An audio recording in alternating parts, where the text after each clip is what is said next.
I'm Marjorie Ocho Kouns, and I play the voice of Aunt Birchie on Roadkill Diner.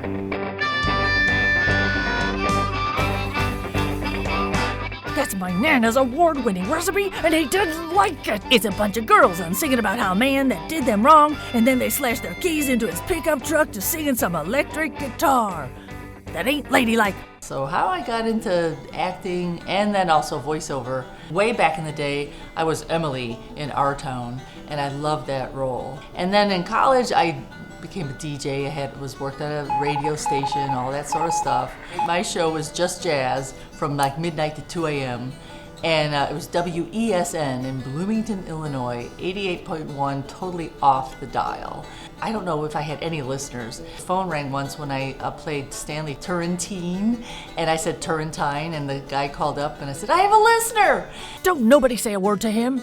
I don't want either one of you fools embarrassing me. So how did I meet Dustin? We met at an industry meetup with a panel with DK, and we were in Fayetteville at Pinewood. I had just moved to Atlanta, and I was totally establishing my base, and I saw this guy over there, and I said, oh, I heard he was a videographer. And so I just introduced myself, went up to him and said, hey, I'm Marjorie Ocho Kouns, I'm new here, and he said, yeah, I just moved here. I said, super. You got yourself turned around if you think you can come into my diner and insult me and mine, and then disrespect my Nana's award-winning fried chicken recipe. So, coming from this little old southern gal, Mr. President, is bless your heart.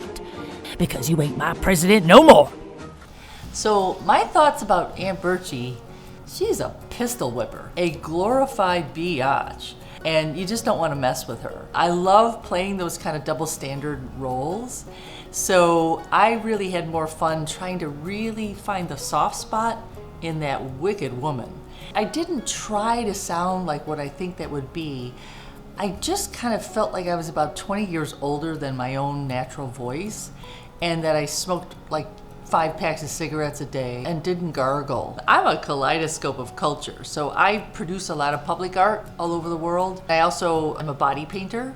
I love empowering people to love the skin they're in. I also have a whole line of lampshades, customized shades, and I love to paint. I still love to draw and all that stuff. So that thrives, that jazzes me. So that's my core. So how I see, say, going from a web series into a full-fledged TV or even film, I do envision perhaps more up close and personals on a lot of the characters. There could totally be a 22, 30 minutes on each character, easily.